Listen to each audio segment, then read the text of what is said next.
welcome to Hungary. We are actually in the Puszta in Hungaricum Hotel in Lakitelek. It's an EWTN conference here, and we have the privilege to have talk with Auxiliary Bishop Rob Mutsaerts from Den Bosch, Auxiliary Bishop in the south of the Netherlands, that is. So welcome. Thank you. And I would like to ask you some questions. First of all, the news about Catholic Netherlands are not always so positive nowadays. We can read about empty churches and lack of vacations and so on. Can you tell us something about it? I'm afraid you're right, because numbers are still dropping. Like I come from a town, Tilburg, and in the end of the 50s, beginning 60s, 98% of the population went to Mass every week. They were all Catholic, and now it's dropped to 1.5%, and it's practically old people over 70. So within 10 years, we're still going to decimate, I'm afraid. And in my diocese, the seminary is completely empty. I have met your name sometimes at Traditionis. Custodes. Yes. Yeah. Well, actually, I still don't understand it. It's about with the old Mass, as we call it, the traditional Mass. We had that for, 15 centuries. Most of the saints, they become saints with this Mass. And for some reason, the Pope thinks we should not allow it anymore, unlimited in a large matter. I don't know why. If you look in the Netherlands, where you see some places where you see families and young people, that's where the traditional Latin Mass is. I don't know what's wrong with it. It's for me a total riddle why Pope Francis came up with this motu proprio. I don't see a reason for it, not whatsoever. Yeah. You said actually you considered it as a declaration of war. Well, it looks like it. It's maybe a strong way of saying it, but it just came out of the blue. Yeah. And why? And it's so strict. Todos, the saying of the Holy Father, which is good. How about the traditionals? Yeah. How about them? Are they not welcome? Or I don't know. Looks like it. But at the same time, when Pope Francis now came to Belgium, yes, the Mass was very well visited by 60,000. How many was he? Yes. And then he had some declarations also, and he received criticism that they considered him too conservative. It was against women and many things. And suddenly, so it was another judgment of the Pope that he was still very conservative and very firm in this Catholicism. In Belgium, he was very clear. He was very clear on abortion. It's just it's murder, it's killing. And if abortion doctors, all who operate these abortions, is like hiring a hitman. He was very clear on that. And no women deacons. But that's the confusion that's from Rome these days. The one day he says this, and the next day he says quite something different on the same subject. It's not clear what to think of it. The one day say, well, not gays in the assembly, there are too many, you shouldn't have them. That next week someone visits him who tells him he's gay and he's got a vocation, and he says to him, follow your vocation. I don't know what to make all of this. And it's confusion. What the Pope should be is being clear. And it's not clear to me. No. You also said some things about the blessing of couples. Yes, but we have always been clear on, can you bless a sinner? Of course. Otherwise we couldn't bless anyone. Can we bless sin? No, of course not. It's like saying sin, well, it's okay. A gay couple like living together in sin, can we bless that? No. and not in a simple way, not on a strict way, not in a formal way, but not at all. So this is complicated as well. Why does he say something like that? I just don't understand that. That's like, can you receive a sacrament when you're not in the state of grace, like Amoris Laetitia? Well, the Catholic answer has always been a simple and a direct no. And now it's, in some cases, in some specific cases, in very exceptional cases, it might be, yeah, it's it's causing confusion for everyone.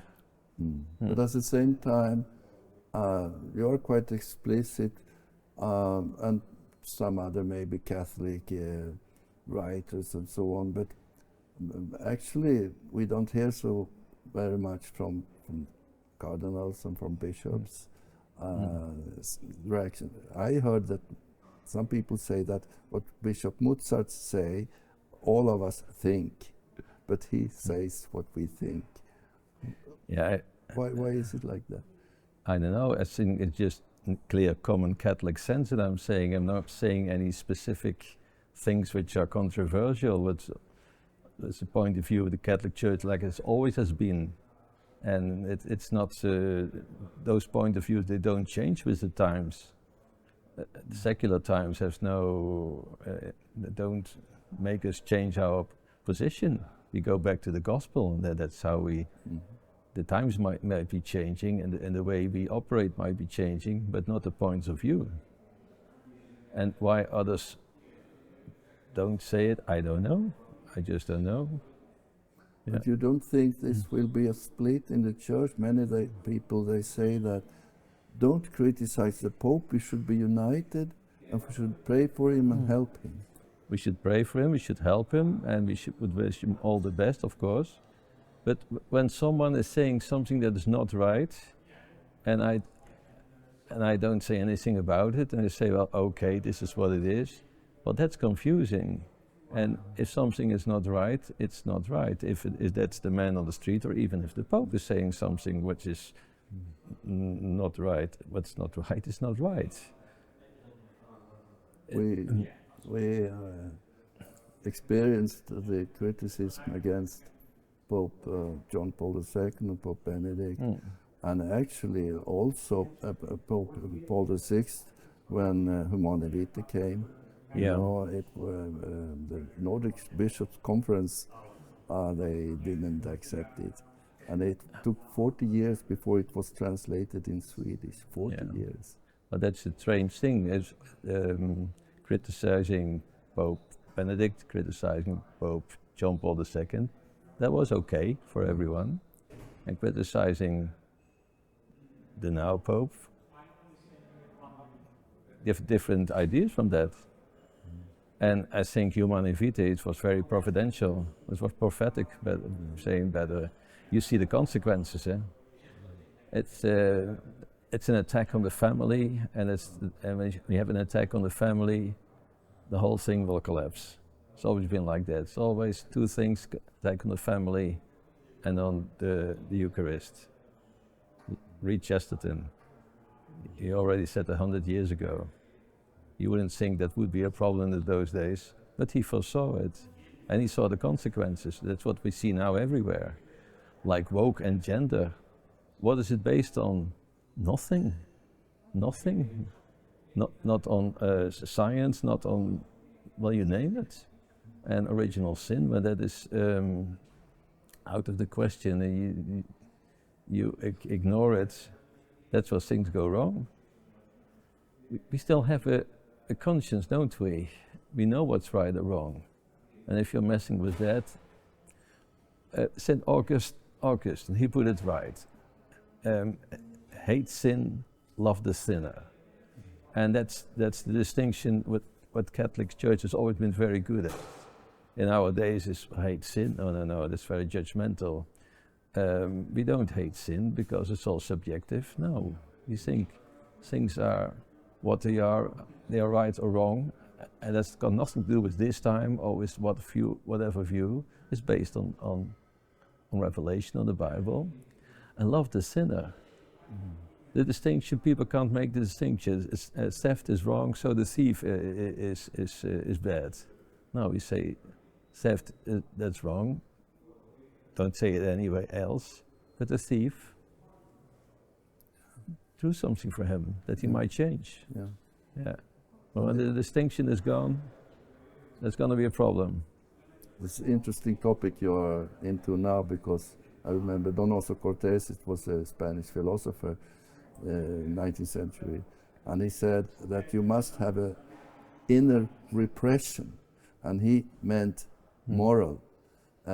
If you don't have that, don't learn it from childhood, then the society has to control you by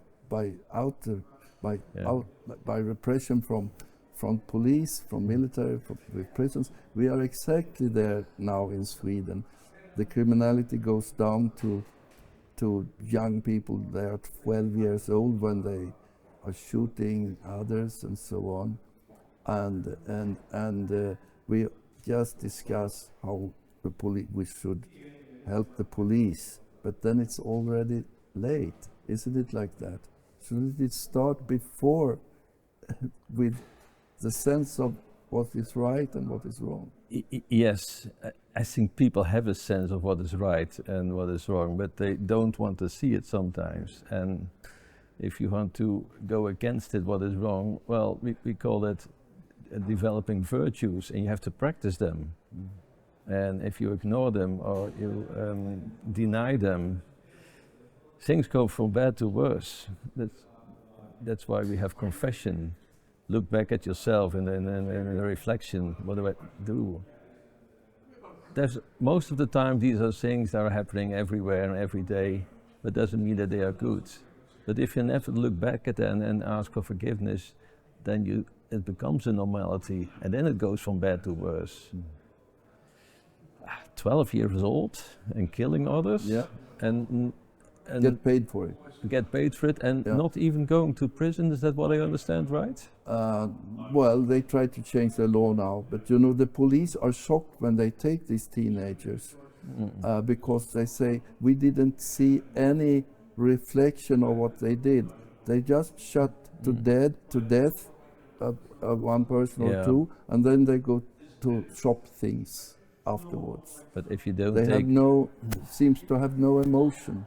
Yeah, I think it's already Pope John Paul who mentioned it. There's this, I could say that this damned relativism in our times. What's right and wrong? What you think is right? Okay, it's right for you. What's wrong is wrong for you. But don't tell me what to do. Don't tell me what's right and wrong. And if that's the case, what do you do? What do you do? What can you tell kids what's right and wrong if everything's relative and subjective? And the main problem of our days is not theology, it's philosophy. Is there something like the truth that counts for everyone? Like gravity, it goes for if you like it or not, gravity, you're subject to gravity. If you don't agree, well, step over the balcony and you'll find out. But the same goes for the moral issues. They count for everyone. And if you say, well, not for me, there's where things go wrong. And we have to go back to basics. Even before Christ, Plato, Socrates, Aristotle, they knew about this. They knew about the moral laws and the law we are all subjected to, and no exceptions, like gravity for the physics law. But the moral law, that's also, and if you let that go, well, then you have no real view on reality. Then you're going to mingle words and abortion. No, it's not killing a baby, it's women's rights. Then euthanasia, it's an act of mercy. The opposite's going to happen. The opposite. But what about then to discuss this in the synods, synodality maybe? Didn't you go to the synod last time? Last year or two? Well, actually not. What's on the agenda? Everything. Normally it's the same as nothing. Who do we listen to? Everyone. Yeah. What's it about? Well, listening. It reminds me of Jesus going with the two disciples on the way to Emmaus. Jesus listened, and he listened, and then he stopped them. He said, "Well, you're completely wrong. You've got these ideas, but you missed the point." And then he explained it to them, and then he went back to Jerusalem. But if we only listen and don't say our point of view, we end up in Emmaus. We must be clear. The church must be clear. That's the main point.